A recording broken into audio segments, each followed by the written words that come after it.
नमस्कार दोस्तों, मैं हूं फिजा और आप देख रहे हैं इस वक्त 4 PM न्यूज नेटवर्क। क्या हुआ जब ईरान ने अमेरिका के आगे सरेंडर करने से इनकार कर दिया? आखिर कैसे ईरान ने सीज फायर के प्रस्ताव को ठुकराकर सुपर पावर अमेरिका की हवा निकाल दी?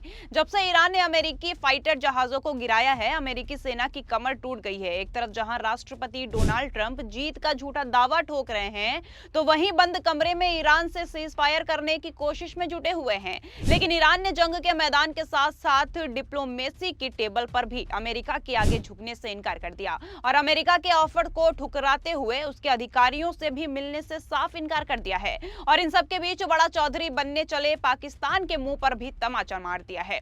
तो आखिर कैसे ईरान ने अमेरिका के सीज फायर और बातचीत के ऑफर को ठुकरा कर ट्रंप को तगड़ा झटका दिया और कैसे उसके अधिकारियों से ना मिलने से मना कर दिया, सब बताएंगे आपको इस वीडियो में। दोस्तों, आज सत्ता की आंखों में आंखें डालकर पत्रकारिता करना मुश्किल हो गया है। हमारे 4 PM नेशनल यूट्यूब और फेसबुक चैनल को, जिसे आपका प्यार और विश्वास हमेशा से मिलता रहा है, उसे बंद करके सरकार ने ये साबित कर दिया है कि वो आपके सवालों से कितना डरती है। मुश्किल दौर है, लेकिन हम न रुके थे और न ही रुकेंगे। हम सच के लिए हमेशा लड़ते रहेंगे। ऐसे में 4 PM यूपी को ज्यादा से ज्यादा ज्वाइन करें और स्वतंत्र पत्रकारिता को जिंदा रखने के लिए जितना हो सके उतना हमारा आर्थिक सहयोग करें। आपके सहयोग से ये जंग हम जीत कर रहेंगे। दोस्तों, जब से ईरान ने हॉर्मुज स्ट्रेट को कब्जे में लेकर अमेरिका की गर्दन पकड़ी है, तब से डोनाल्ड ट्रंप फड़फड़ाने लगे हैं। वो बस चाहते हैं कि अब किसी भी तरह ईरान उनकी जान छोड़ दे और जंग के मैदान से पीछे हट जाए। लेकिन ईरान है कि मानता ही नहीं है। पिछले बड़े दिनों से चर्चा हो रही थी कि दोनों देश जल्द ही बैठक करके बातचीत के जरिए युद्ध विराम पर चर्चा कर सकते हैं। कहा जा रहा था कि पाकिस्तान इस मध्यस्थता में बड़ी भूमिका निभाएगा, दोनों देशों के अधिकारियों और नेताओं की मेजबानी पर मीटिंग का इंतजाम करेगा। लेकिन अब खबर आ रही है कि ईरान ने इस बातचीत से साफ इनकार कर दिया है। रॉयटर्स के हवाले से खबर आ रही है कि ईरान ने अमेरिका के 48 घंटे वाले सीज फायर के ऑफर को पूरी तरीके से ठुकरा दिया है। खबरों के मुताबिक ईरान ने पाकिस्तान में अमेरिकी अधिकारियों से मिलने से इनकार कर दिया। ईरान ने साफ कह दिया है कि वो अगले कुछ दिनों में इस्लामाबाद में अमेरिकी अधिकारियों से नहीं मिलेगा और अमेरिका की मांगों को कभी स्वीकार नहीं करेगा।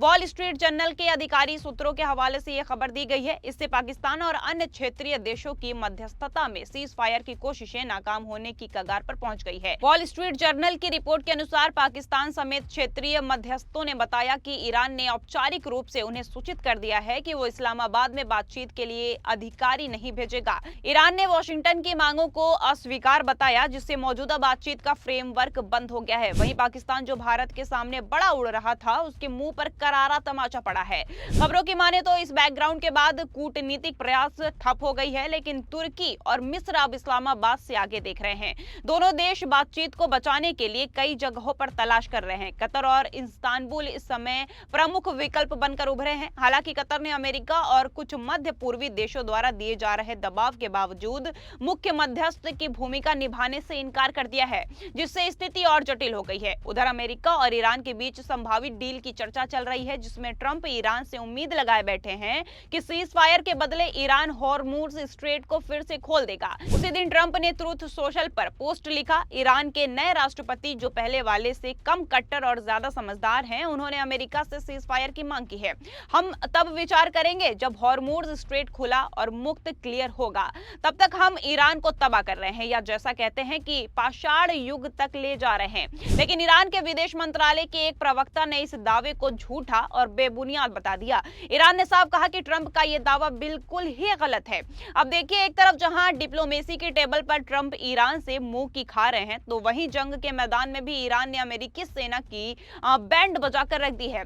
अमेरिका, जो कल तक अपने फाइटर प्लेन को लेकर हवा में उड़ता था, आज उसकी हालत ये हो गई है कि ईरान ने उसके कई लड़ाकू विमान को धूल चटा दी है और उसके पायलटों को ढूंढने के लिए ईरान में होड़ लग गई है। दरअसल पिछले 24 घंटे में ईरान ने 2 अमेरिकी लड़ाकू विमान को मार गिराया है और बचाव मिशन पर गए 2 ब्लैक हॉक हेलीकॉप्टरों को भी निशाना बनाया गया है, जिसमें एक अमेरिकी पायलट अभी भी ईरान की दुश्मन वाली जमीन पर लापता है। आपको बता दें कि ये घटनाएं युद्ध के शुरू होने के करीब 5 हफ्तों बाद आई है और अमेरिका की एयर सुपीरियरिटी के दावे को सीधा चुनौती दे रही है।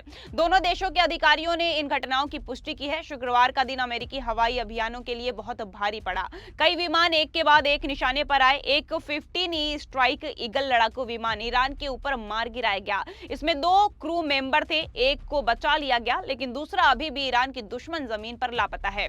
ये युद्ध शुरू होने के बाद ईरान के अंदर पहला पुष्ट अमेरिकी पायलट वाला विमान गिरने का मामला है। वहीं बचाव मिशन पर गए 2 ब्लैक हॉक हेलीकॉप्टर ईरानी गोलीबारी का शिकार हुए। हेलीकॉप्टर क्षतिग्रस्त हो गए, लेकिन क्रू किसी तरह ईरानी हवाई क्षेत्र से बाहर निकलने में कामयाब रहा।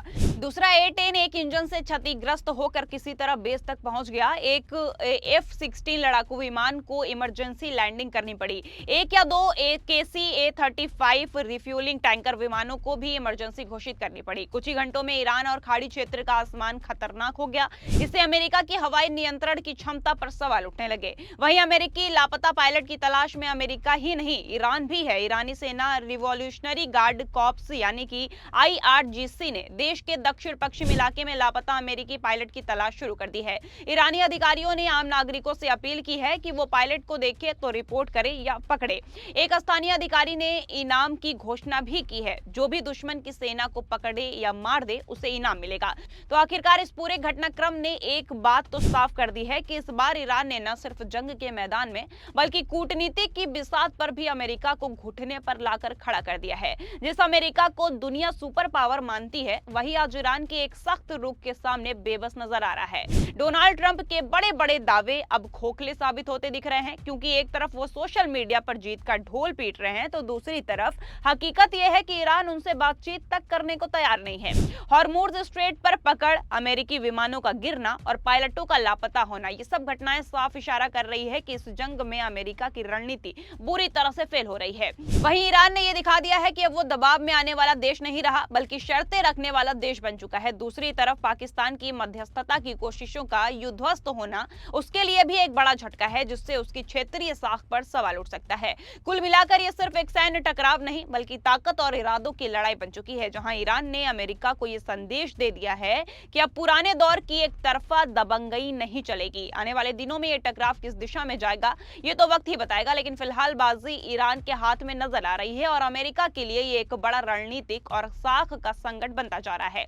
इस पूरे मामले को लेकर आप क्या सोचते हैं, इस पर आपकी क्या राय है, हमें कमेंट में जरूर बताइए। अगर वीडियो पसंद आई हो तो लाइक और शेयर जरूर करें, और अगर आपने अभी तक हमारे चैनल को सब्सक्राइब नहीं किया हो तो कर लीजिए और जुड़े रहिए 4PM न्यूज नेटवर्क के साथ। धन्यवाद।